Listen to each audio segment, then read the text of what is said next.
Giving up, letting go. Times we might feel compelled. Looking down from the heights that we have built all by ourselves. And there is fear of the unknown, but we cannot lose control when we feel like the world is against us.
In my heart and mind, I always return to Atlantic Island Park.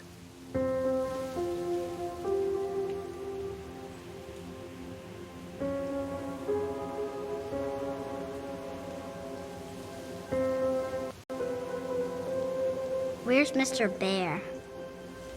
I haven't seen Mr. Bear, Callum.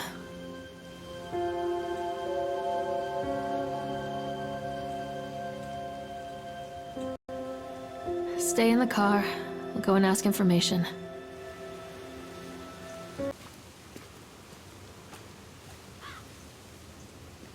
Attention, patrons. The park is now closed. Please make your way to the car park at your earliest convenience. Employees, prepare the park for shutdown.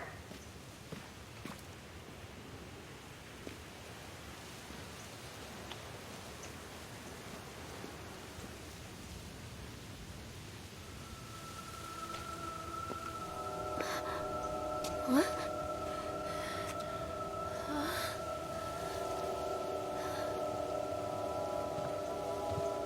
Hey, Lorraine. Lorraine.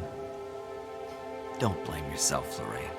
People lose things all the time. Take a deep breath. Think about the last place you saw your son's teddy bear. Hey, stop! I think your boy just ran into the park. I'll unlock the gates for you.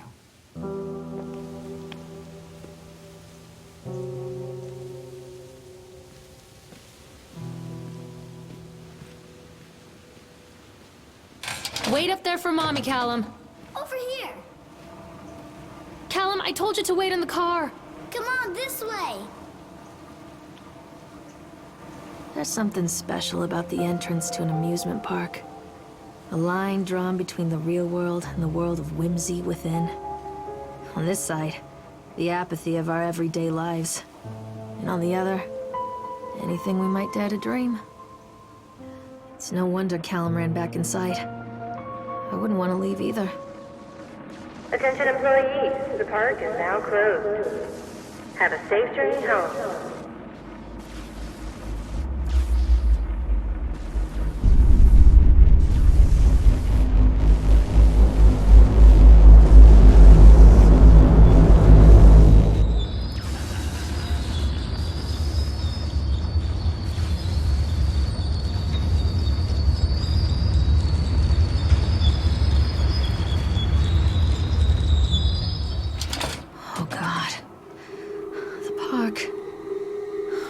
What happened here?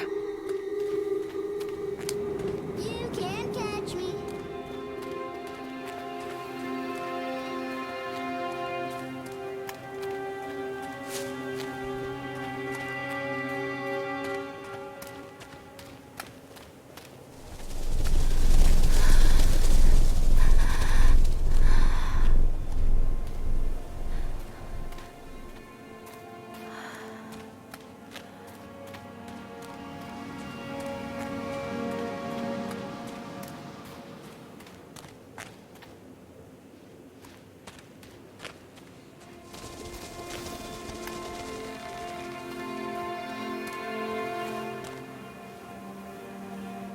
Callum. Tell Mommy where you are. I think this belongs to Callum. Over here!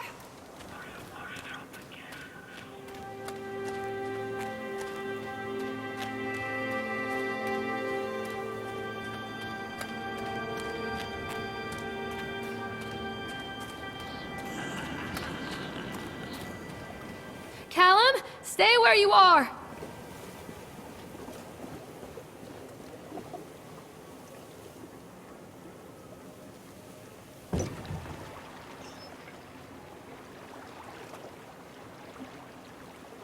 Come on, Mommy!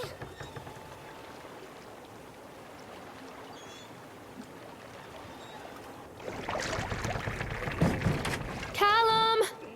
Where did you go?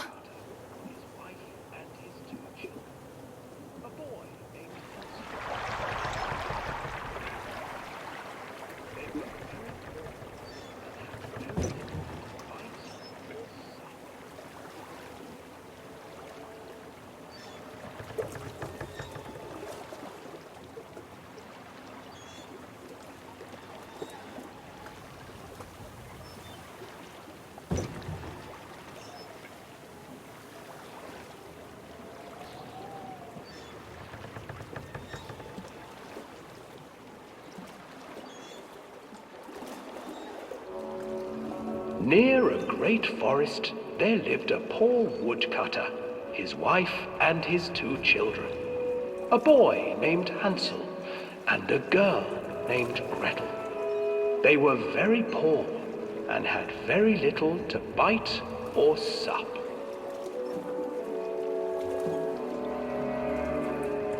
"What will become of us?" the woodcutter asked his wife one night. "I tell you what, husband, we will take the children into the thickest part of the forest tomorrow and abandon them there." "No, my wife, I cannot do that," said the man. "Then we will all 4 starve, you fool." Hansel and Gretel overheard their parents talking, and Gretel began to weep. "Do not fret, Gretel," Hansel said. He crept out of the hut and gathered white stones from the ground to fill his pockets.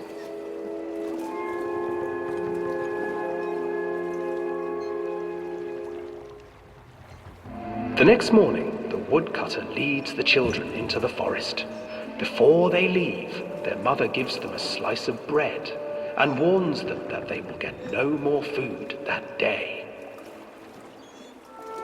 Clever Hansel leaves a trail of white stones behind them as they pass into the woods. When their father leaves them, the children wait a while, then follow the trail back to their parents' house. After receiving a thorough scolding from their parents for getting lost in the woods, the children are sent to bed without any supper.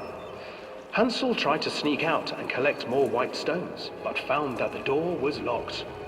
"Tomorrow I will take them into the woods myself," the wife told the woodcutter.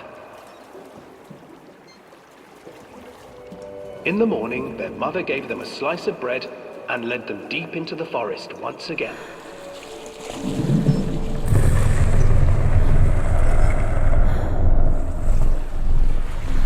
Hansel broke his bread into pieces and left a trail of breadcrumbs to lead them safely home. But hungry-eyed birds snatched up the breadcrumbs and his trail was destroyed. Abandoned by their parents and unable to find the trail home, the children wandered in the forest for 3 days.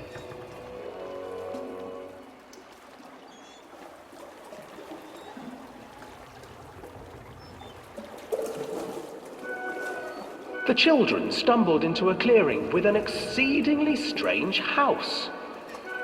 Its walls were made of gingerbread, and its windows were panes of clear sugar. Hansel, desperately hungry, ran forward and began to nibble on the walls.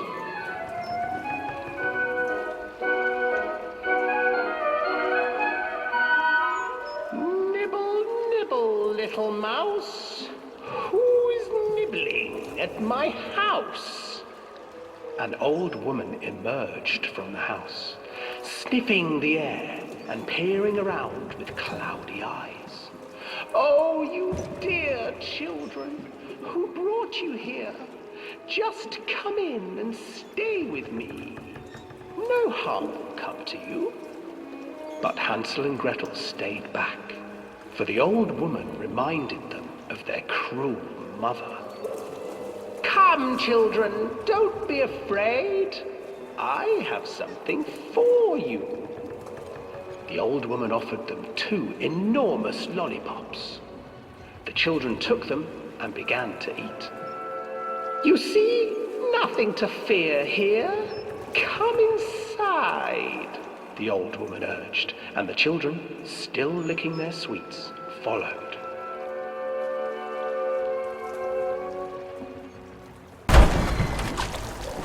Once inside the house, the old woman changed. She stuffed Hansel into a cage and put Gretel to work, sweeping and cleaning her hut. "Your brother will make a good mouthful," the old witch told Gretel. "Once he is fattened up, I shall feast upon him."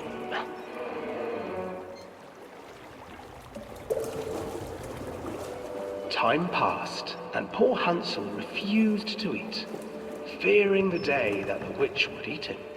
The witch, for her part, grew impatient. "Today I will cook and eat your brother, Gretel. Climb inside and light the oven." But Gretel pretended not to understand. I do not know how. Where is the opening?" "Fool!" the old witch said. "The opening is here!" And she moved to show Gretel. Seizing her courage, brave Gretel gave the witch a shove, and the old crone tumbled forward into the oven. Gretel slid a large iron bolt over the door to the oven. Gretel freed her brother Hansel, and together they lit a fire beneath the oven. And though she screamed and begged, the children sat by the oven until her screams had stilled and the witch was cooked. And then, because even children can't survive on sweets, they divided up the body of the old witch and ate her.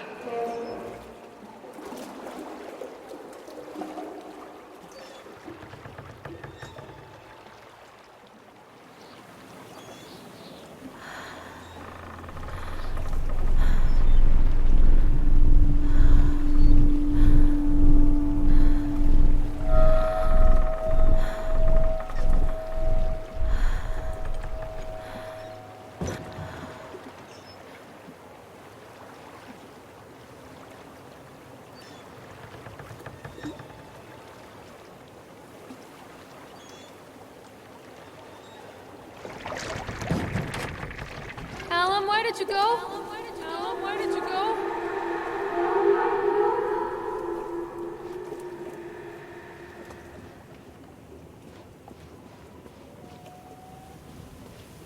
Hansel and Gretel. I used to read it to Callum when the electricity was shut off. Those poor children. The whole world against them. The forest, the birds, the old witch, even their own parents. I used to imagine that Callum and I were the kids in that story. Not mother and son, but brother and sister, hand in hand against the unkind world. We were always hungry, looking for our own house made of candy, looking for the sweetness that could take the pain away. Hunger leads people to desperate, terrible places where the tree branches reach like claws.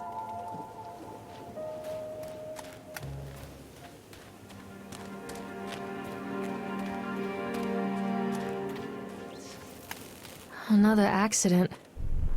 This place.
This old thing used to make the blood run to my head.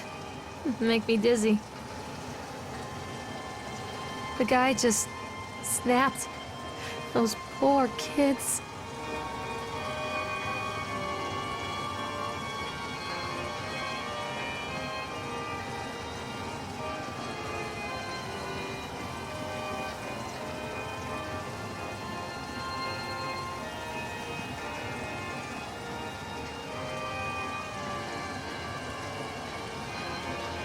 I can't get on while it's moving.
Don't hide from me, Callum!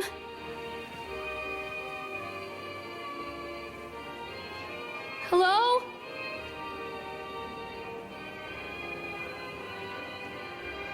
Callum, come back here right now! Where are you? Hello?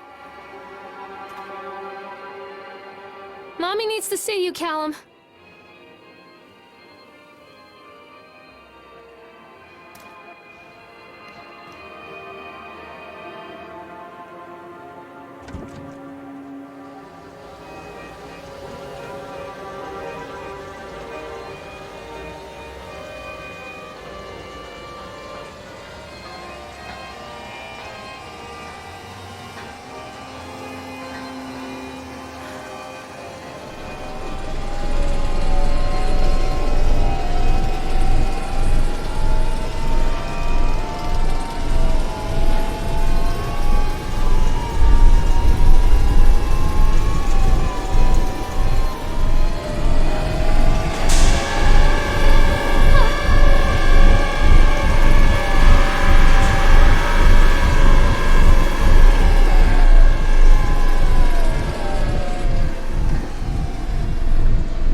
I remember this. Treachery hides in thoughts. Treachery that lashes like a whip and scars our insides. The first time I saw Callum, my thoughts betrayed me. I looked down at this wrinkled, red, bawling thing and I thought, is that it? We build our world from expectations, and the world that I had built for Callum was no different. He was so real, so there, and so far from my expectations. And they shattered, and as they fell in pieces, that one treacherous thought became a new foundation.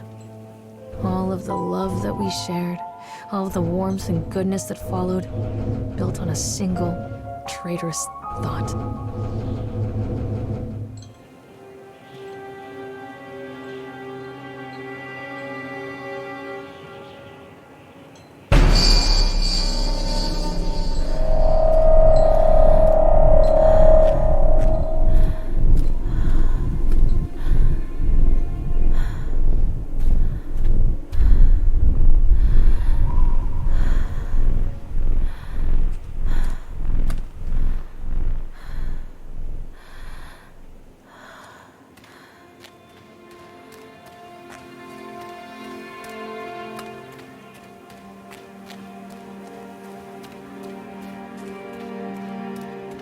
Constant crashes and 80s music.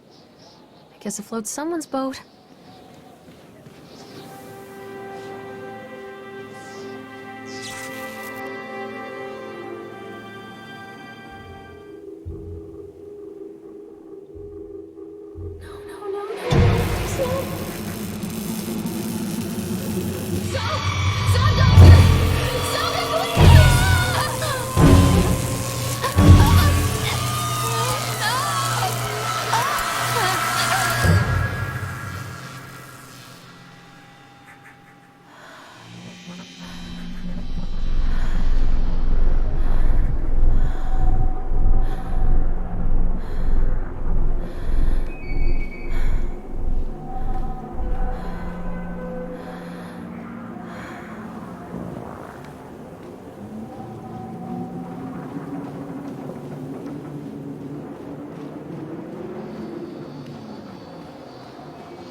It's a matter of public record that I am a failure as a mother. Once, when Callum was very small, I left him asleep in the car while I ran an errand. Don't even remember what it was.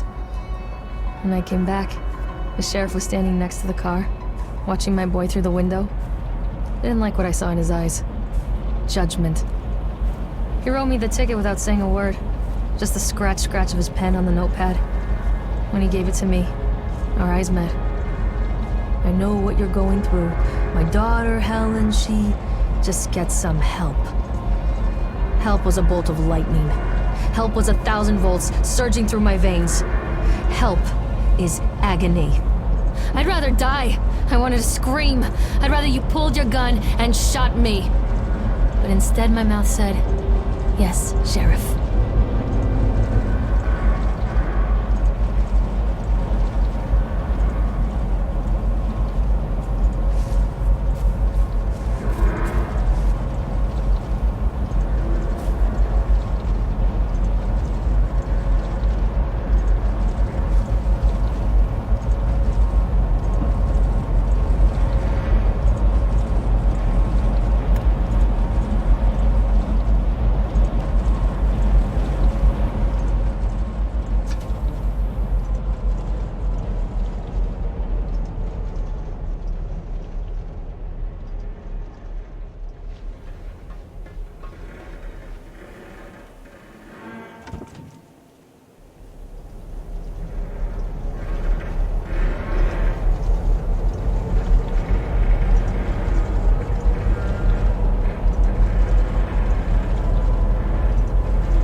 People come into your life for a reason. Dad used to say that before Mom ran off. After that, he mostly just drank. Things were different for Don and I. When we met, I was sweeping the floor at Susie's diner. He came in with some workers, but he didn't try to flirt or cop a feel like the others.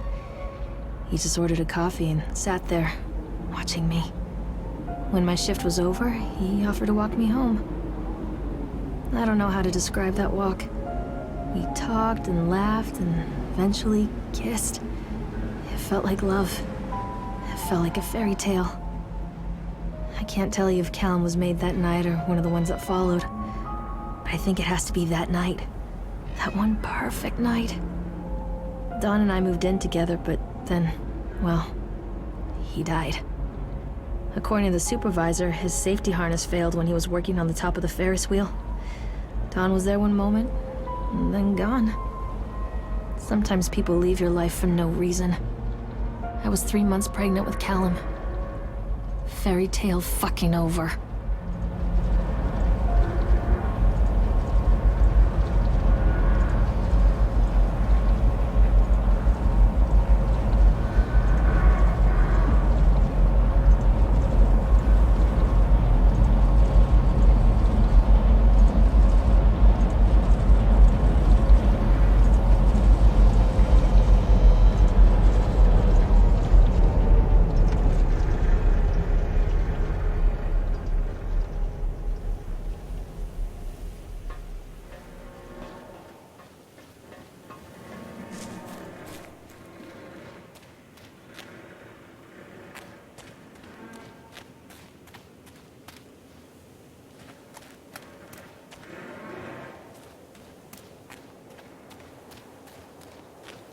Callum, where did you go?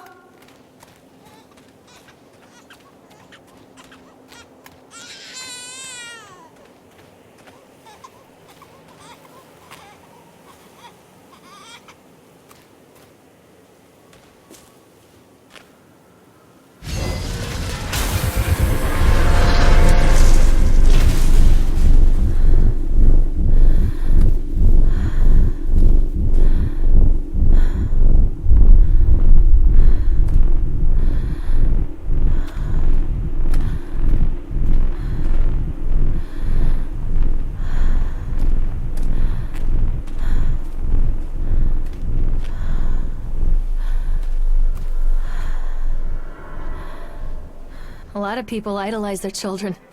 You hear them talking about their kids and just the way they talk, their fucking voices make me want to vomit. My angel likes to read, and little Johnny is so good on the piano. Fuck those people! You give up 9 months of your life carrying them, you traumatize yourself giving birth to them, and then you spend the rest of your life as their slave. Wiping asses, mopping up piss, feeding them. Little life-sucking monsters who take and take and take until...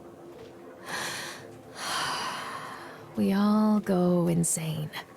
Any parent who pretends otherwise is just dishonest. That's called choice supportive bias. I am honest. Callum really grinds my gears, and he owes me everything. Everything. It served the little fuck right if I just abandoned him.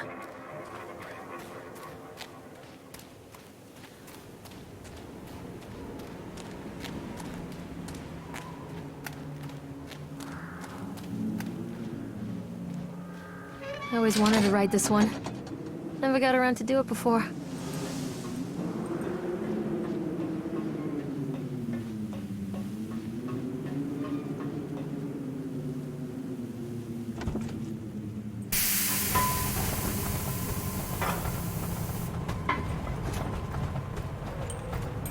What do you want?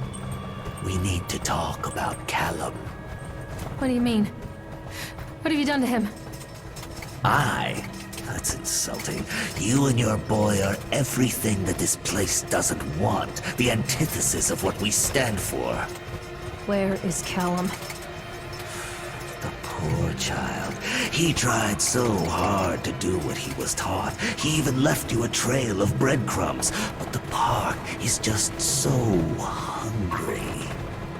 Tell me where my son is. The witch has him now. Has both of you. No happy ending here, I'm afraid. Just leave me alone. Fool. You always were.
The witch awaits.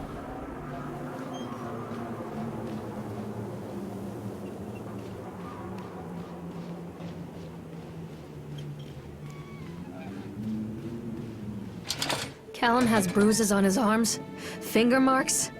Someone has been hurting him! I've asked him, demanded really, to know where he got the marks. But he doesn't want to answer me. Something has scared him into silence. He doesn't dare talk. He's been changing too. Something sinister lurks in the darkness behind his eyes. I catch him staring at me at odd moments.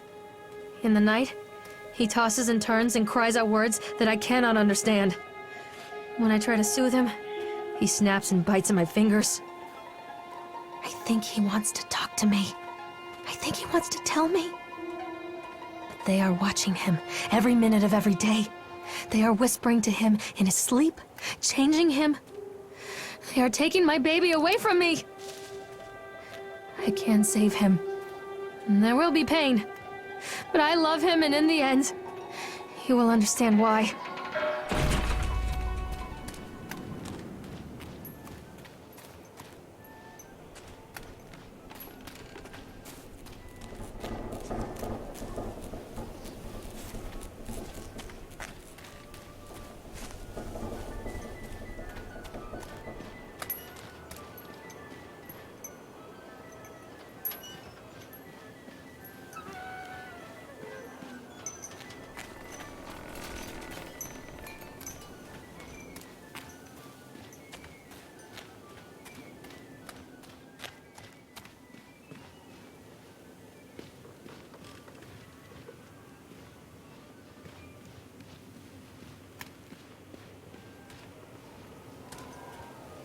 The whole town was shocked by that one. Never found out who did it.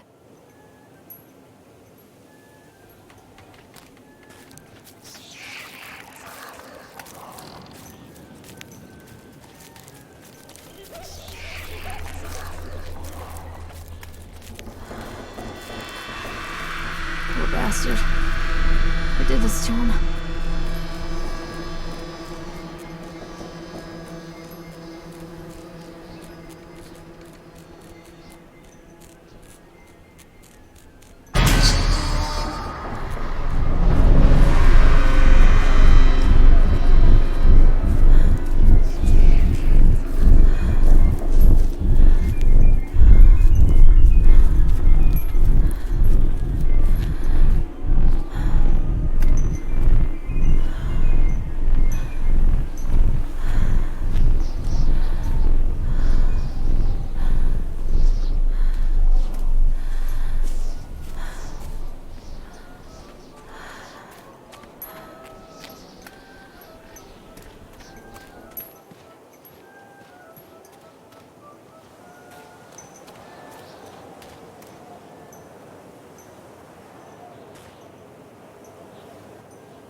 Come back!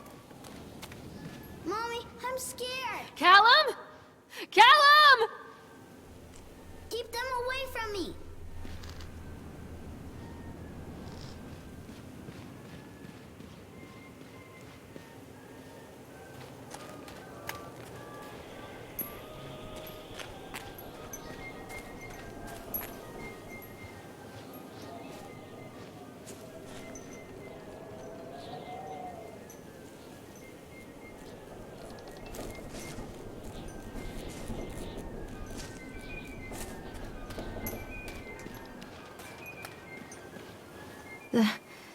These are mine.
touch me!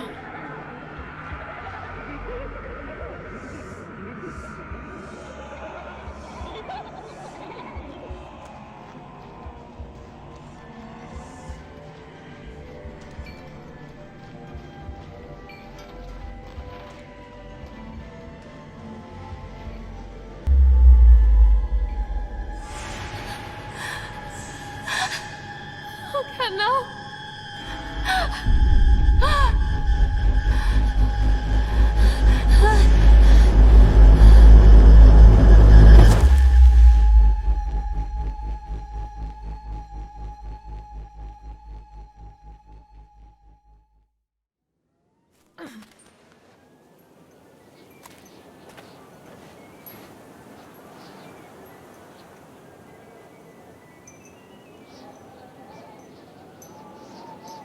The park is a collage of contradictions all of its own. Millions of people die every year in car crashes, and the park has little cars designed specifically to simulate that action. Hear the children scream with joy. In the sideshow alley, you can walk away with 15 cents worth of mass-produced Chinese teddy bears, while a grinning carny pockets your hard-earned $5. And what secrets lie beneath the sullen waters of the lake? The tears of jilted lovers, the soiled condoms of illicit affairs, the clotted blood of the lonely suicide. And the face of the witch looms over it all. I've always despised her toothy grin and warty nose. I hate that sparkle in her weathered, watchful eyes. I think Callum is waiting for me. Inside.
Please, don't make me see.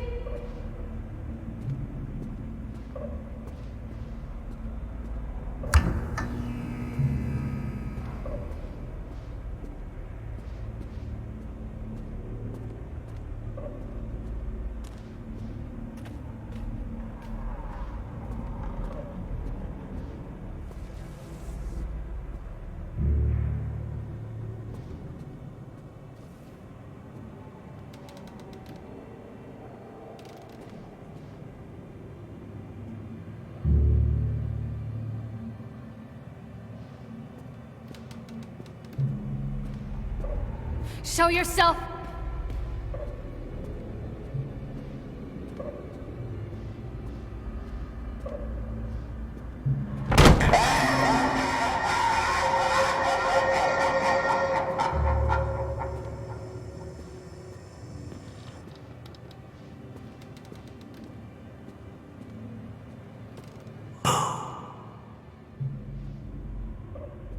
Oh God, oh God, oh God, oh God, oh God, oh God, oh God.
After they let me out, they gave me Callum back and sent me home with a handful of breadcrumbs.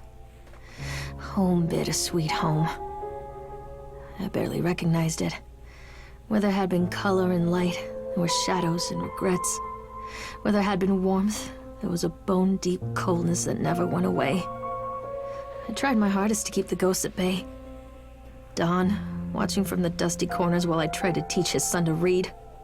My father, coldly assessing me and finding me lacking. I devoted myself to Callum, did the things that they told me. It will get better, they said. Every day will be a little better than the last. I'm in the woods now, lost and afraid. Things never got any better.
Stories are told again and again, and from their shape we build our understanding of the world. Two children are led into the woods. They are lost for a time, but then are captured by an old witch. A child goes missing in Atlantic Island Park. He wanders lost for a time before finding his way into the mouth of an old witch. In the oldest version of this story, the mother and the witch were the same person. I never wanted to be the witch, but I am, aren't I?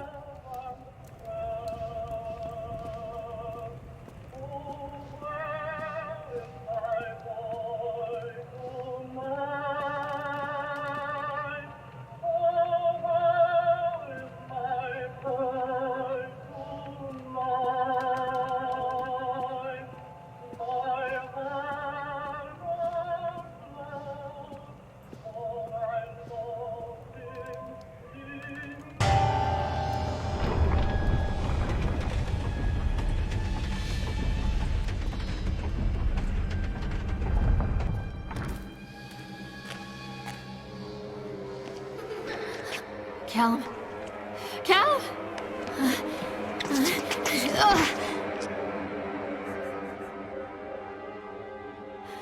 Callum. Callum. Callum!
Hey, Lorraine. Lorraine. Don't blame yourself, Lorraine. People lose things all the time.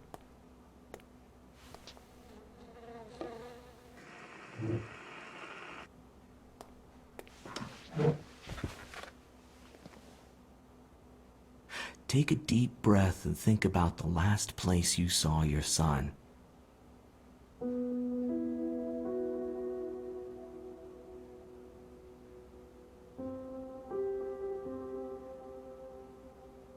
In my heart and mind, I always return to Atlantic Island Park.